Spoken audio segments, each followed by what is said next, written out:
안녕하십니까. 행복한 안식일입니다. 축복의 안식일, 하나님의 전에 함께 하신 모든 성도 여러분 진심으로 환영합니다. 아름다운 찬양으로 하나님께 영광을 돌리시고 우리 모두에게 감동을 주신 우리 찬양 사역 모든 팀원들에게 더 감사를 드립니다. 여러 우여곡절이 있고 또 사건 사고가 끊이지 않는 이 세상에서 우리가 하나님 찾아뵙고 이렇게 예배를 드릴 수 있다는 것이 얼마나 큰 특권인지 모릅니다. 지금 한국과 또 세계 여러 곳에서 우한 코로나 바이러스로 예배가 취소되고 또 여러 대형 집회들이 어려운 가운데 있는데도 불구하고 우리는 이렇게 예배를 드릴 수 있다는 것이 참으로 감사하지 않습니까? 그럼에도 불구하고 여러분 늘 건강 조심하시고 특별히 이 위험한 시기가 잘 넘어가도록 기도를 해주시면 감사하겠습니다. 예배 끝나고 저하고 악수 안 하셔도 제가 오해하지 않겠습니다. 좀 걱정, 열심히 제가 손을 닦기는 하지만 그래도 사람이란 모르는 거거든요. 조금 염려가 되는 분들은 적당하게 거리를 두시고 이렇게 인사를 하시면 제가 센스 있게 악수를 하지 않고 지나가도록 하겠습니다. 저는 우리 성도님들께서 기도해 주신 덕분에 지난 한 주 동안 유진 오레곤에 있는 교회를 방문하여 한 주간 집회를 잘 마치고 왔습니다. 얼마나 나무가 많고 또 얼마나 비가 많이 내리고 얼마나 참 아름다웠는지 그곳에서 집회를 인도하면서 제 몸과 마음이 또 이렇게 재충전되고 또 회복되는 그런 시간을 가졌습니다. 기도해 주신 모든 성도님들 진심으로 감사드립니다. 또 특별히 오늘 여러 성도님들께서 저희 교회를 방문해 주셨는데 특별히 우리 존박 선생님과 우리 함께 오신 방문객 손님 환영하고요. 또 특별히 우리 송필래 집사님, 사랑하는 우리 정윤섭 장로님 장례를 잘 마치시고 따님과 함께 또 교회를 오셨습니다. 그리고 또 지난 제가 오레곤에 집회를 하는 중에 또 이광수 집사님 사랑하는 어머니가 한국에서 돌아가셨다고 하는 부고를 전해 들었습니다. 이 안식일 특별히 사랑하는 분을 잃으신 우리 성도님들 가정에 하늘의 위로가 함께 하시기를 간절히 바랍니다. 가난하지만 너무나 뜨겁게 사랑하는 부부가 있었습니다. 성탄절이 다가오는데 이 부부는 서로에게 선물을 하고 싶은데 선물을 할 수가 없었습니다. 전 재산이 $1.87 정말 그랬을까 싶을 만큼 정말 얼마 안 되는 돈이 없는 이 가난한 부부 짐과 델라라고 하는 이 부부 아무것도 없는 것 같다라고 생각을 했는데 근데 사실은 이 두 부부는 각자 하나씩 커다란 자랑거리가 있었습니다. 이 짐이라고 하는 남편은 할아버지와 아버지로부터 물려받은 금시계가 있었고 또 다른 하나는 바로 부인 델라의 금발의 아름다운 머릿결이 있었습니다. 그래서 부인은 내가 남편에게 무엇을 선물할까 아무것도 없는 줄 알았는데 탁 그 생각을 하고 나서 모자를 쓰고 콧노래를 부르면서 미용용품 전문점에 가서 자신이 애지중지하던 금발의 머리카락을 잘라 $20 받았습니다. 그 돈으로 남편의 금시계의 안성맞춤인 백금으로 된 시계줄을 샀습니다. 이제 시계줄을 가지고 남편에게 선물할 생각을 하니 머리카락이 하나도 없는 빡빡머리가 부끄럽지 않았습니다. 근데 그날 저녁 집으로 돌아온 남편은 성탄절에 아내에게 줄 선물로 거북이 껍질에다가 보석을 입힌 멋진 머리핀. 누구를 위해서요? 아내를 위해서. 그거를 이제 사가지고 왔는데 마음속으로 너무나 흐뭇했습니다. 자신의 사랑하는 아내의 금발에 너무나 잘 어울릴 거라는 생각 때문이었죠. 근데 집에 와 보니 아내가 머리에 머리핀을 꽂을 머리카락이 하나도 없었습니다. 아내는 자신을 멍하니 바라보고 있는 남편을 불러서 주머니에서 여보, 당신 그 금시계 좀 줘봐요. 그 시계에 잘 어울릴 백금 시계줄을 사왔어요. 라고 하는데 남편은 아내에게 줄 금시계가 없었습니다. 아내를 위해 거북껍질로 만든 고급 머리핀을 사기 위해 아버지, 할아버지로부터 물려받은 금시계를 팔아버렸기 때문입니다. 여러분 잘 아시는 이야기죠. 오 헨리가 쓴 매기의 선물 혹은 크리스마스 선물이라고 하는 제목으로 번역된 소설입니다. 서로를 위해 자신의 가장 소중한 것을 낭비해 버리는 것, 이것을 우리는 그 누구도 낭비라고 하지 않습니다. 아름다운 사랑, 순수한 사랑에는 계산이 없습니다. 사랑에는 그래서 때때로 낭비가 필요합니다. 연애하는데도 얼마나 많은 시간과 돈이 투자가 됩니까? 계산하는 사랑, 깍쟁이, 구두쇠는 결코 그렇기 때문에 진정한 사랑을 할 수 없습니다. 사랑에 빠진 사람은 사랑하는 사람을 위하여 사용하는 시간 또 물질을 결코 아깝게 생각하지 않습니다. 아깝다 생각하면 사랑할 수가 없습니다. 왜냐하면 사랑은 낭비이니까. 성경에서 사랑은 낭비라는 것을 가장 잘 보여주는 장면이 어디일까요? 성경에서 사랑은 낭비라고 하는 것을 행동으로 가장 잘 보여준 사람은 누구일까요? 그 장면, 그 사람을 만나기 위해 오늘의 본문 요한복음 12장 속으로 다 함께 들어가 보겠습니다. 그런데 이 장면은 너무나 유명해서 요한복음 12장에만 등장하는 것이 아니고 마태복음 26장, 마가복음 14장, 누가복음 7장뿐 아니라 시대의 소망 62장에까지 등장을 하는데요. 그 본문 속으로 다 함께 들어가 보도록 하겠습니다. 제가 어제 저녁에 말씀드린 것처럼 제가 컴퓨터를 놓고 파워포인트로 설교를 했더니 저도 모르게 이 화면만 보는 그런 습관이 있더라고요. 그래서 당분간 제가 파워포인트 컴퓨터를 사용 안 하려고 합니다. 그러니까 성경책을 함께 보도록 하고요. 혹시 눈이 침침해서 잘 안 보이는 분들을 위해서 우리 방송실에서 우리 국장로님 찾는 성경절을 크게 화면에 띄워주시면 감사하겠습니다. 다 함께 요한복음 12장 1절부터 함께 보도록 하겠습니다. 6월절 엿새 전에 예수께서 베다니에 이르시니 이곳은 예수께서 죽은 자 가운데서 살리신 나사로가 있는 곳이라.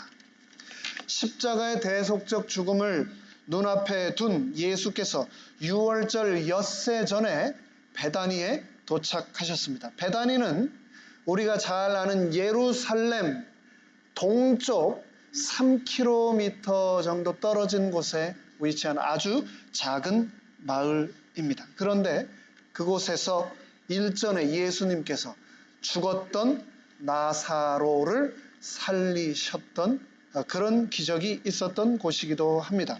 바로 그곳에 가셨는데 2절 거기서 예수를 위하여 잔치할새 마르다는 일을 하고 나사로는 예수와 함께 앉은 자 중에 있더라. 온 우주의 왕이셨던 예수님께서 이 땅에 오셨건만 성경에서는 정작 그분을 위하여 잔치한다라고 하는 장면이 거의 등장하지 않는데 오늘의 본문이 바로 예수를 위한 잔치가 등장하는 그런 장면입니다. 이 장면만 보면 마치 나사로의 집에서 잔치를 하는 것 같은데 마가복음과 시대의 소망을 보면 바리새인 시몬이 자신의 집에 예수님과 예수님의 제자들을 초대하여 잔치를 베풀었다. 자신을 문둥병에서 치료해 주신 예수님께 감사를 표현하고자 잔치를 베풀었다라고 기록하고 있습니다. 이 장면에 대하여 시대소망 557페이지는 이렇게 얘기하고 있습니다. 많은 사람들이 베다니에 모였는데 어떤 이들은 예수를 호감 때문에 그리고 다른 사람들은 죽은 자들 가운데 살아난 나사로를 보려는 호기심에 모여왔다. 이 잔치에 유명 인사들이 있으니까 사람들이 인파가 몰려든 겁니다. 예수님, 그리고 또 무덤 속에서 다시 살아난 나사로를 보려고 하는 사람들이 몰려온 거지요. 시대의 소망 558쪽에서는 또 이렇게 해서 계속 말합니다. 한편에는 흉악한 질병에서 고침을 받은 시몬이 앉았고, 예수님 바로 한편에요. 또 다른 한편에는 죽음에서 살리심을 받은 나사로가 앉아 있었다.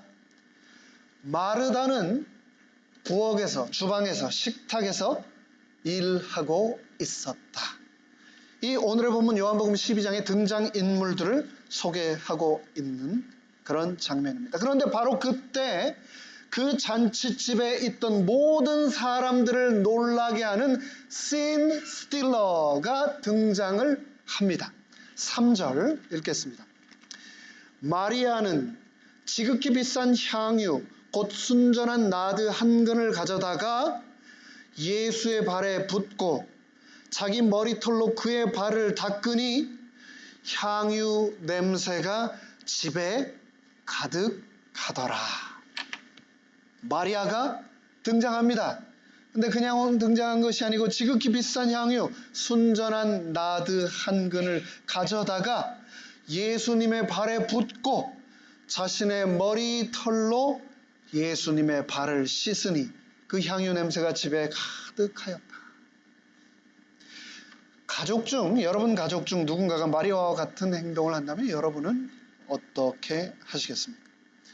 차를 사려고, 집을 사려고 이제 다운페이를 해야 되기 때문에, 또 학비를 내려고, 혹은 결혼을 하려고, 은퇴를 하려고, 수술을 하려고 오랫동안 모아놓은 돈을 교회 건축을 한다고 한꺼번에 헌금으로 다 내버린다거나, 방문한 선교사에게 선교 자금으로 줘버린다거나, 길에서 구걸하는 홈리스에게 그 돈을 다 줘버린다면 여러분은 뭐라고 말하시겠습니까?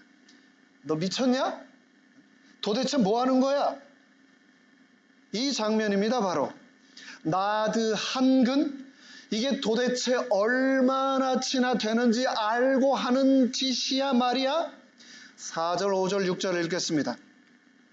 제자 중 하나로서 예수를 잡아줄 가롯 유다가 말하되 이 향유를 어찌하여 300데나리온에 팔아 가난한 자들에게 주지 아니하였느냐 하니, 이렇게 말하면 가난한 자들을 생각함이 아니요 그는 도둑이라 돈꾀를 맞고 거기 넣는 것을 훔쳐 가밀어라.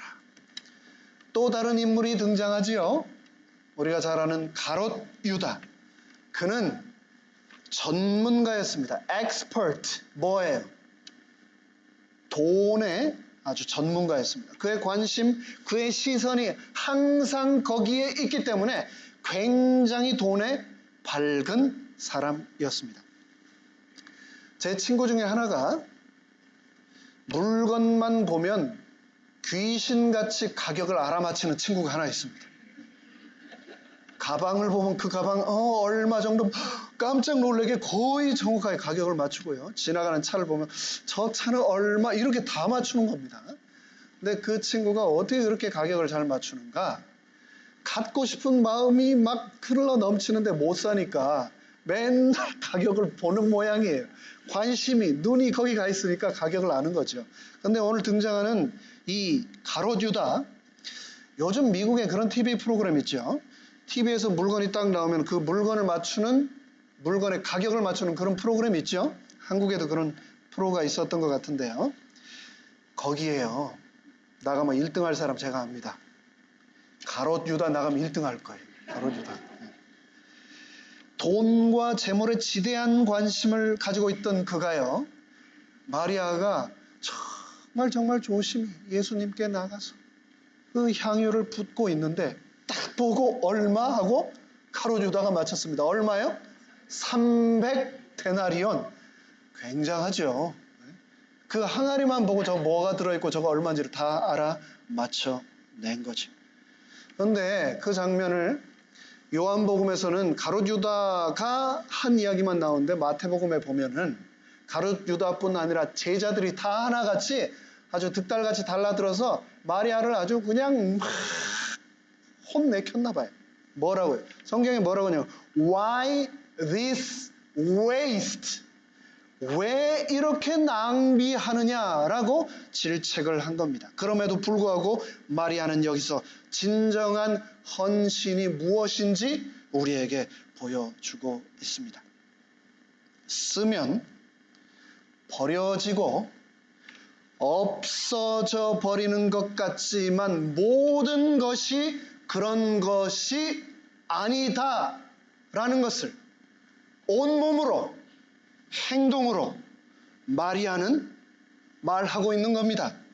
마리아의 헌신이 우리에게 보여주는 4가지 의미를 이 시간 살펴보겠습니다. 첫째, 진정한 헌신은 주변 사람을 의식하지 않는다. 사람 살펴가면서 하는 헌신은 헌신이 아니라는 겁니다. 남들이 나를 어떻게 볼까? 남들이 어떻게 생각할까? 하면서 하는 것은 헌신이 아니라는 겁니다. 좋은 평가를 의식하는 것도 헌신이 아닙니다. 내가 이렇게 하면 사람들이 나를 칭찬하겠지? 나를 존경하겠지? 하면서 하는 헌신이 아니라는 겁니다.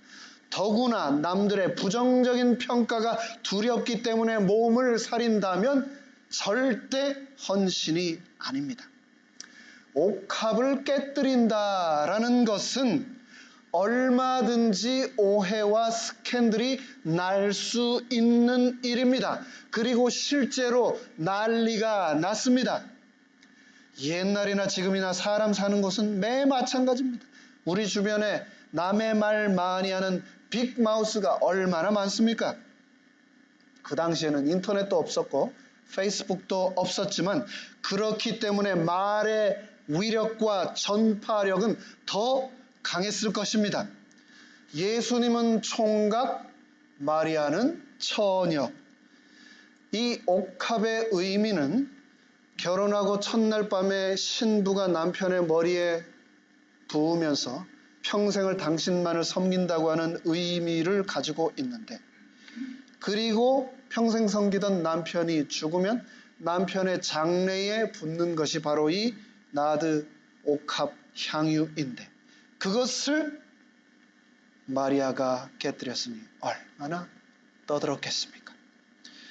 실제로 많은 신학자들이, 그리고 이 소재를 영화로 만든 제작자들이 두 사람의 관계를 연인으로 묘사하는 장면이 얼마나 많은지 모릅니다.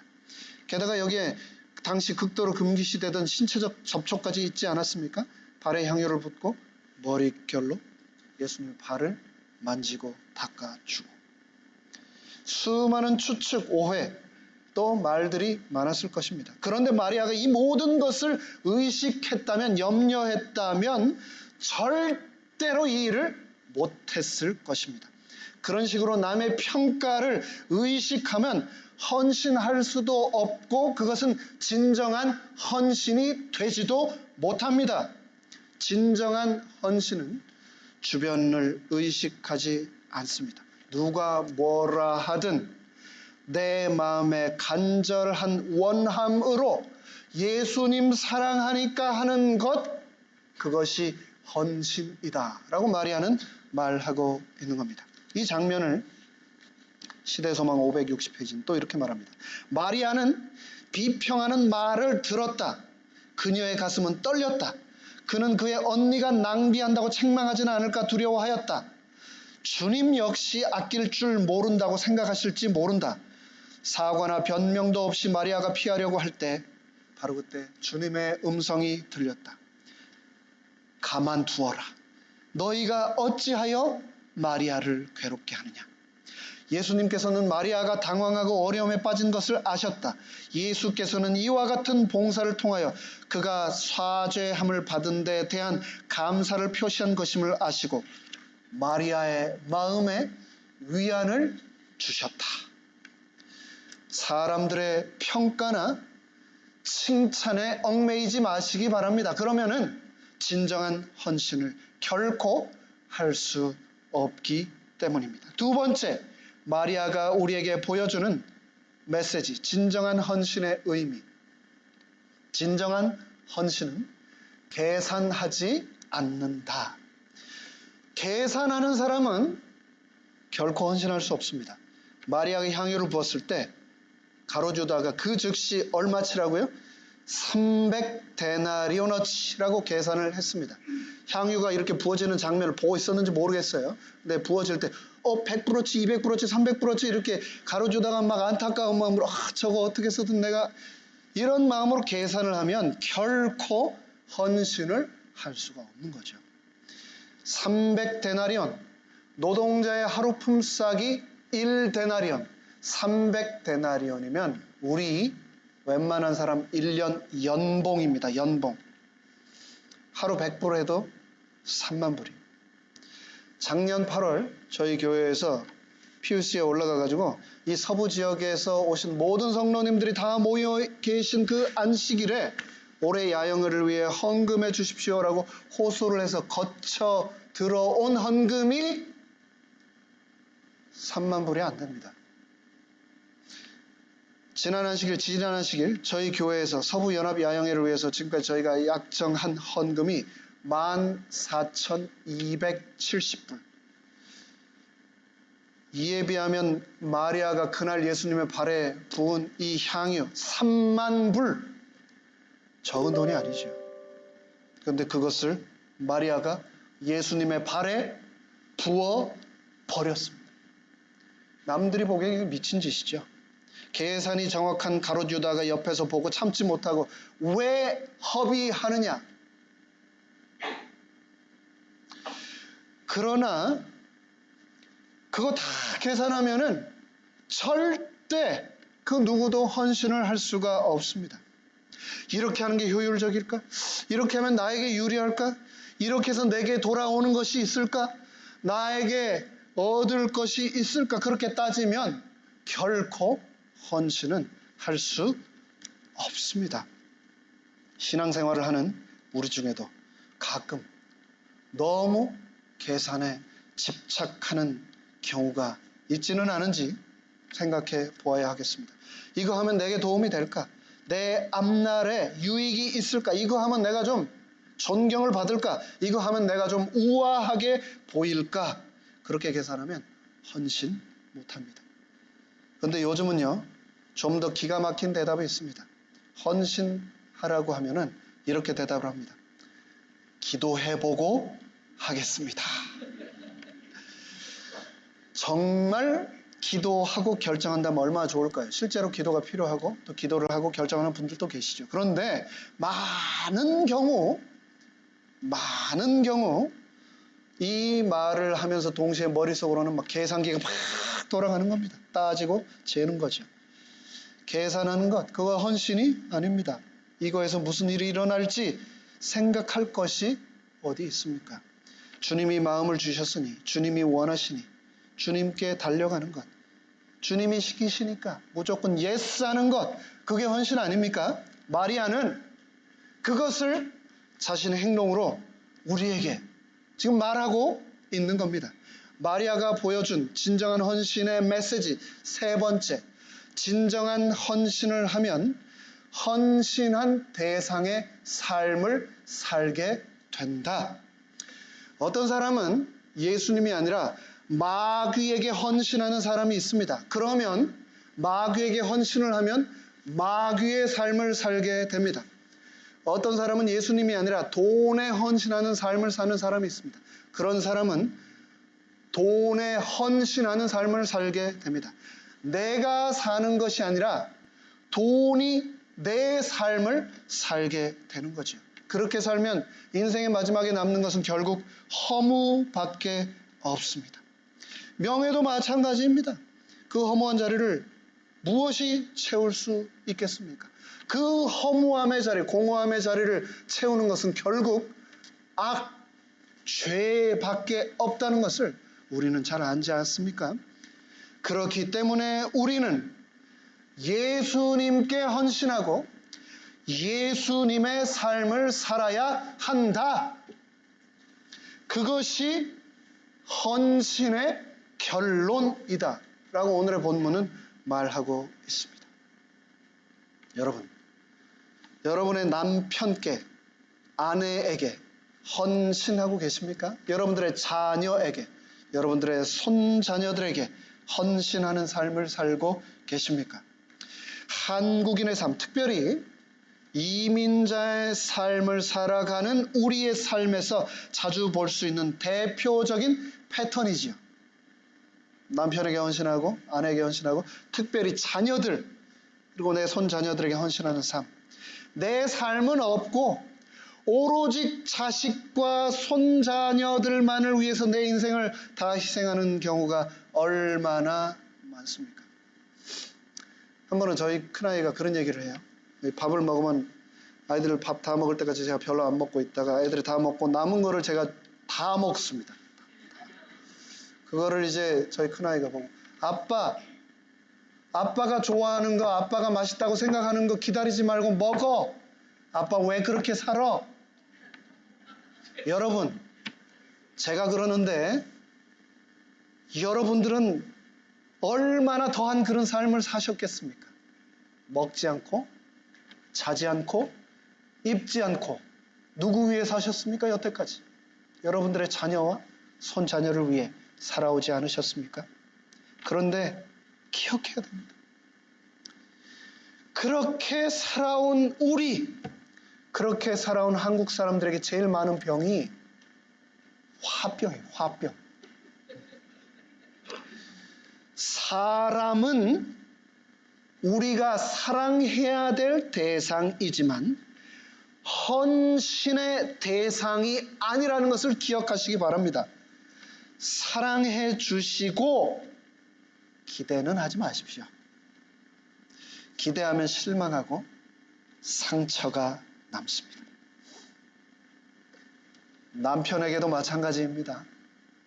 아내에게도 자녀에게도 그리고 또 우리 직장 보스에게도 누군가 또 다른 사람에게 우리가 사람에게 헌신하면 결론은 실망과 배신감밖에 없습니다. 왜냐하면 그 어떤 사람이라도 내 기대를 채워줄 수 있는 사람은 이 세상에 단 한 명도 없기 때문입니다. 자녀에게 온갖 정성을 다하여 자녀에게 충성하면 나중에 자식이 나를 버렸다고 울고 불고하고 화병에 걸릴 확률이 높습니다. 다시 한번 말씀드립니다. 사람은 사랑의 대상이지 헌신의 대상이 아닙니다. 성경은 부모를 공경하라, 남편과 아내를 섬기고 서로 섬기고 자녀를 사랑하라 하셨습니다. 그것은 아름답고 가치 있고 꼭 해야 하는 일입니다. 그러나 그것만을 목표로 삼고 기대하면 배신감만 남는다는 것을 기억하시고 우리가 온전히 헌신해야 할 유일한 대상은 예수 그리스도밖에 없다는 것을 기억하게 되시기를 간절히 바랍니다. 마리아가 우리에게 보여주는 헌신의 의미, 메시지 네 번째, 진정한 헌신에는 향기가 난다. 예수님께 헌신하면 예수님의 삶을 살기 때문에 예수님의 향기가 내 삶에 나는 겁니다. 오늘의 본문 요한복음 12장에서 마리아의 헌신을 보면 옥합을 깨뜨리자 감출 수 없는 그 향기가 그 방에 가득 차게 났습니다. 시몬의 집에서 열린 잔치, 먼 여행길에서 돌아온 남자들, 장정들이 한꺼번에 들어왔으니 땀 냄새, 발 냄새가 얼마나 그 좁은 집에 진동을 했을까요? 샤워 시설도 제대로 되어 있지 않았을 그 당시였으니 얼마나 심했겠습니까? 그런데 그런 그곳에도 향유를 부으니 향유 냄새가 모든 악취를 다 덮어버렸습니다. 내 인생도 마찬가지 아닐까요? 내가 주님께 헌신하면 내 삶의 모든 악취를 헌신이 다 덮어버린다 라고 말하고 있는 겁니다. 내 입술에서 나오던 불평, 원망, 이기심의 악취들이 감사의 향기로 다 덮어버리게 된다고 말하고 있는 겁니다. 불평과 원망의 악취가 진동하는 사람이 되시겠습니까? 감사의 향기가 은은하게 퍼지는 사람이 되시겠습니까? 헌신을 통하여 그리스도의 향기가 넘치는 그런 삶을 살게 되기를 간절히 바랍니다. 중국 송나라의 한 마을에서 있었던 일입니다. 마을의 한 부자가 쓰려고 큰 물독을 만들어 놓고 거기에 물을 채워 시장에 내놨는데 꼬맹이 하나가 까불까불 하다가 그냥 물독에 빠져버렸습니다. 주위에 사람들이 몰려왔습니다. 아이고 애가 빠져 죽겠네. 항아리가 워낙 크니까 그 아이가 들어갔는데 못 건지고 그러고 있었던 거죠. 여기 애가 빠졌으니까 빨리 밧줄 가져오세요. 밧줄. 안쪽에서는 뭐라고 하냐면 항아리가 저렇게 높은데 밧줄이 있으면 무슨 소용이 있습니까? 사다리 가져오세요. 사다리 가져오면 늦습니다. 지금 당장 누가 저 위로 좀 기어 올라가서 아이를 건지세요. 그러고 있는 사이에 아이는 물을 먹고 첨벙첨벙하면서 그 항아리 안에서 죽어가고 있는데 어디선가 그때 갑자기 항아리가 쨍그랑 깨지는 소리가 들렸습니다. 사마광이라는 사람이 아이가 빠졌다는 소리를 듣고 전부 다 밧줄 찾고 사다리 찾고 있는데 돌을 들어다가 그 항아리를 깨버린 겁니다. 어떻게 됐을까요? 아이는 살아났습니다. 진짜 귀한 것을 위해서 덜 귀한 것을 가차없이 깰 수 있어야 한다.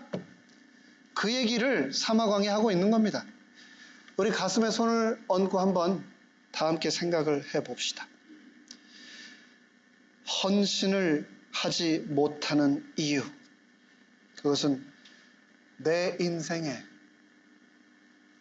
내 마음속에 예수보다 더 귀한 것들이 너무나 많아서 내 마음의 항아리를 그동안 내가 깨뜨리지 못하고 살아오지는 않았던가.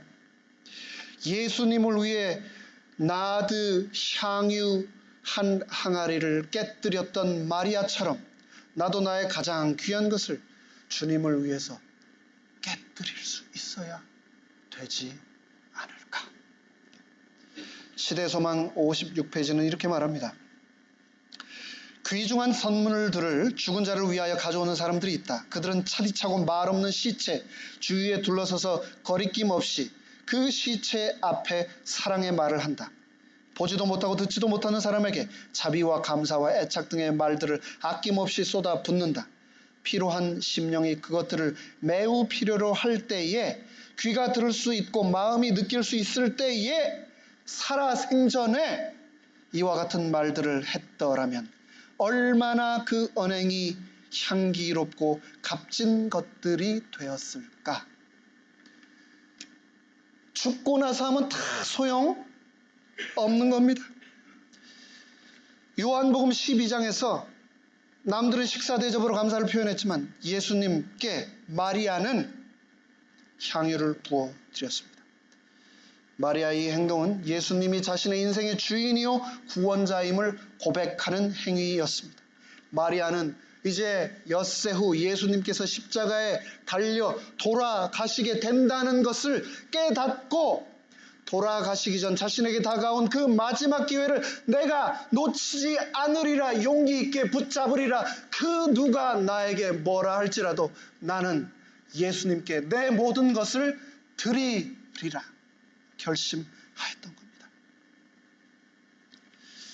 1956년 1월 미국의 위튼 대학을 수석으로 졸업한 짐 엘리엇 그리고 그의 4명의 친구들이 남미 에콰도르 아마존 유역의 와다니 족에게 복음을 전하겠다고 선교사로 선교 비행기를 타고 날아갔는데 도착하자마자 복음을 전해보지도 못하고 그 원주민들의 창에 찔려 그 자리에서 다 죽었습니다.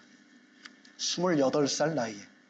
그리고 남겨놓은 아내들의 뱃속에는 아이들이 있었는데 아버지 한번 얼굴 보지 못하고 그 아이들은 아빠를 잃은 겁니다. 그 일이 있고 나서 당시 타임지와 라이프지에서는 이 비참한 사건을 장장 10페이지에 달하는 기사로 다루면서 헤드라인에 이렇게 했습니다. What an unnecessary waste. 이 얼마나 불필요한 낭비인가. 5일 후에 선교본부에서 그 현장을 가봤더니 창에 찔려 죽어 있는 이 짐 엘리엇과 선교사들의 옆에 손에 총이 쥐어 있는데도 총을 쓰지 않고 다 죽었단 말이에요. 왜? 복음을 받아들여 천국에 갈 준비가 되지 않은 이들을 내가 죽을지언정 예수를 깨닫기 전 이 사람들을 나는 죽일 수 없다라고 그들은 그렇게 죽었던 겁니다. 세상은, 타임지는, 라이프지는 그것을 낭비라 하였지만 짐 엘리엇의 아내 엘리자베스 엘리엇은 기자들에게 이렇게 말했습니다. 내 남편의 죽음은 낭비가 아니었습니다. 내 남편은 한평생 그 순간을 준비하며 살아왔고 그 순간 하늘이 자기에게 준 책임을 수행하고 헌신을 마치고 죽은 행복한 사람입니다. 라고 말을 했습니다. 여러분, 이 시간 우리는 하나님께 예배를 드리고 있습니다. 그런데 하나님께 예배 드리는 것, 세상 사람들이 보기에는 이런 시간 낭비가 또 없습니다. 6일 동안 열심히 일했으면 좀 푹 쉬든가, 아니면 차라리 골프 치든가, 아니면 이 시간에 가게 문 열어서 한 푼이라도 더 버는 게 낫지 않나요? 그런데 왜 문을 닫고, 왜 사람들과 사업상 골프 약속도 하지 않고 피곤한데 집에 가서 쉬지도 않고 예배를 드립니까? 마르틴 던이라고 하는 미국의 한 학자가 예배에 관해서 책을 한 권 썼는데 그 책의 제목이 A Royal Waste of Time, 고귀한 시간 낭비라고 하는 책인데, 이 책의 핵심이 이겁니다. 예배는 시간 낭비이다. 그런데 고귀한 시간 낭비이다. 왜냐하면 예배 속에서 우주의 왕이신 하나님의 찬란한 영광의 빛 속으로 우리가 빠져들기 때문이다. 예배 드리는 시간에 우리는 우리의 시간을 벗어나 하나님의 영원한 시간, 영광의 시간 속으로 우리가 들어가기 때문에 예배는 고귀한 시간 낭비다 라고 그는 말했습니다. 이제 말씀을 마무리하겠습니다. 오늘 드리는 제 말씀의 제목은 뭡니까? 거룩한 낭비. 로마서 5장 8절은 말합니다. 우리가 아직 죄인 되었을 때에 그리스도께서 바로 나를 위하여 죽으심으로 하나님께서 나를 향한 그분의 사랑을 확증하셨느니라. 독생자를, 죄인인 나를 위하여 주신 하나님의 낭비, 이것을 가지고 독일의 신학자 폴 틸리히가 거룩한 낭비라고 했습니다. 거룩한 낭비. 예수님은 하늘의 영광을 버리고 이 세상에 오셔서 우리를 위하여 십자가에 죽으셨습니다. 이보다 더 비경제적인, 온 우주적인 낭비가 세상에 어디 있을까요? 예수님은 아무 부족함이 없는 영원히 행복한 분이신데 그분이 나를 위하여 죽을 이유가 단 하나도 없는 그런 분이셨는데 그분이 바로 나를 위하여 고귀한 생명을 낭비하셨습니다. 그런데 그 거룩한 낭비 때문에 내가 영원한 생명을 갖게 되었습니다. 그분의 거룩한 낭비 때문에 내가 천국의 소망을 갖게 되었습니다. 마가복음 14장 9절에서 이 마리아의 거룩한 낭비를 예수님께서는 이렇게 마무리하십니다. 내가 진실로 너희에게 이르노니 온 천하에 어디에서든지 복음이 전파되는 곳에서는 이 여자의 행한 일도 말하여 마리아를 기념하리라 하시니라. 우리의 거룩한 낭비가 복음이 전파되는 온 천하와 우주와 예수님의 마음에 기억되고 기념되기를 간절히 바라면서 말씀을 마치겠습니다.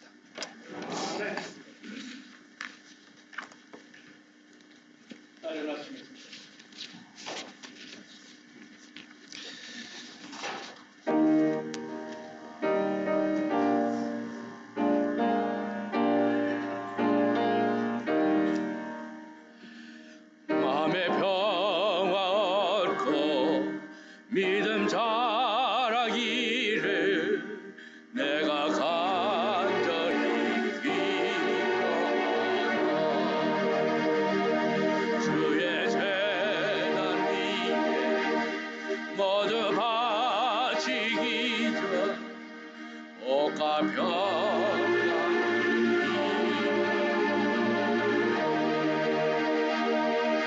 주의 재단에 산제사 드렸다. 주의 맘에 계시는가. 너의 몸 주께 바칠 때 오가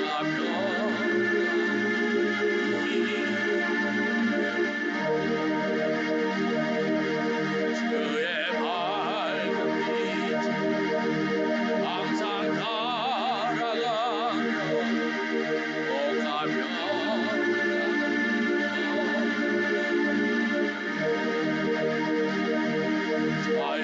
자유들이여 주의 뜻을 쫓아 너의 몸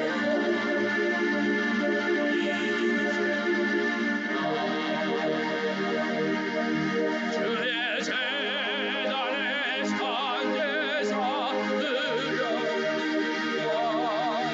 주내 맘에 계시는가.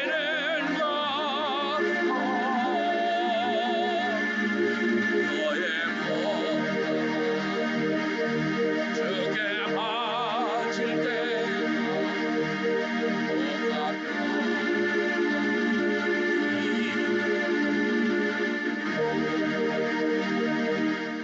주의 재단 위 모두 바치는 주와 가까이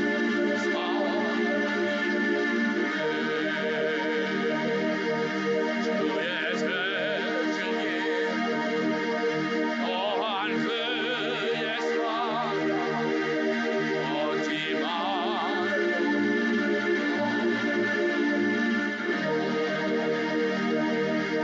주의 재단에 산제사 드렸다. 주내 맘에 계시는가.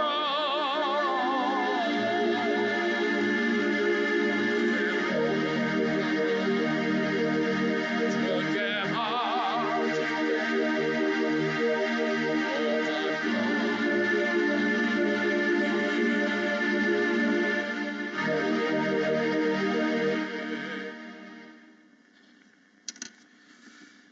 우리가 아직 죄인 되었을 때 그리스도께서 우리를 위하여 죽으심으로 하나님께서 우리에 대한 자기의 사랑을 확증하셨느니라. 나를 위하여 죽으실 이유가 하나도 없으신 예수님, 이 온 우주에 그 어떤 아무 부족함도 없으신 유일하신 예수님, 그 고귀한 예수님께서 나를 위해 예수님께서 그 귀한 생명을 낭비하셨습니다. 그 거룩한 낭비 때문에 저는 영원한 생명, 천국의 소망을 갖게 되었습니다.